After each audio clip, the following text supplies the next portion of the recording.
retrouve tout de suite. Et si c'était ça le bonheur avec Faustine Bollard, on commence comme tous les jours par son billet d'humeur. En préparant cette émission, j'ai essayé de me souvenir du premier objet qui s'est imposé dans ma vie d'écolière comme une petite révolution. Et j'ai immédiatement pensé à la trousse magique.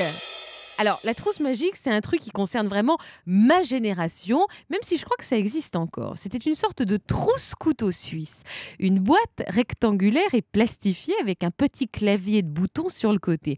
Dès que vous appuyiez sur l'un d'entre eux, quelque chose sortait. Un taille-crayon, un petit tiroir pour mettre la gomme, un petit compartiment à trombone et des quasi-arrangements pour les cartouches ou les mines de crayons. C'était un truc de dingue.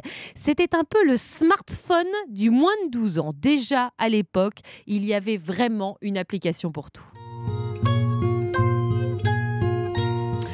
Alors évidemment, si on reste sur les bancs de l'école, il y a beaucoup d'objets qui ont révolutionné notre quotidien. De mon temps, ma bonne dame, il y a eu l'arrivée du stylo Tipex avec l'espèce de ventre de femme enceinte sur le côté, l'effaceur et son stylo bleu pour réécrire dessus, évidemment. Il y avait aussi le crayon de couleur tout en un. Vous vous souvenez avec les mines multicolores de 1 cm qui s'emboîtaient de haut en bas. Alors c'est impossible à expliquer, mais je suis sûre que vous allez vous en souvenir.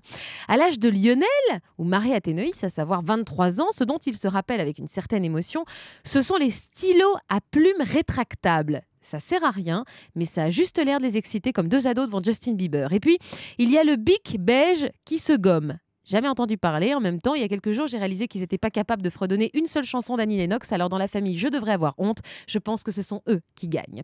Je déménage dans 3 jours. Alors, ça n'a aucun intérêt, vous allez me dire, sauf que si, puisqu'hier, j'ai retrouvé l'objet qui aurait pu changer ma vie. Le truc qu'on essaie de nous vendre tout l'été sur les marchés, que tu achètes parce que t'en peux plus de t'acheter des maillots de bain et des olives depuis 3 semaines, mais que tu regrettes toujours derrière. C'est un truc pour faire de la décoration avec les légumes. Une sorte de toupie que tu plantes dans tes tomates. Après, tu tournes et ça fait comme des fleurs de tomates. Je suis restée scotchée sur ce gadget toute la soirée d'hier. Et je peux vous le dire maintenant, voilà le souvenir que je garderai de cet appartement meublé. Ce truc blanc en plastique qui aurait pu changer ma vie. Mais non. Et vous, c'était quoi l'objet qui a révolutionné votre vie? La mandoline? Le pelle-pomme? Appelez-nous pour nous en parler. Bienvenue dans Et si c'était ça le bonheur, l'émission qui vous chouchoute jusqu'à 15h30. Laissez-vous aller. Notre priorité, c'est vous.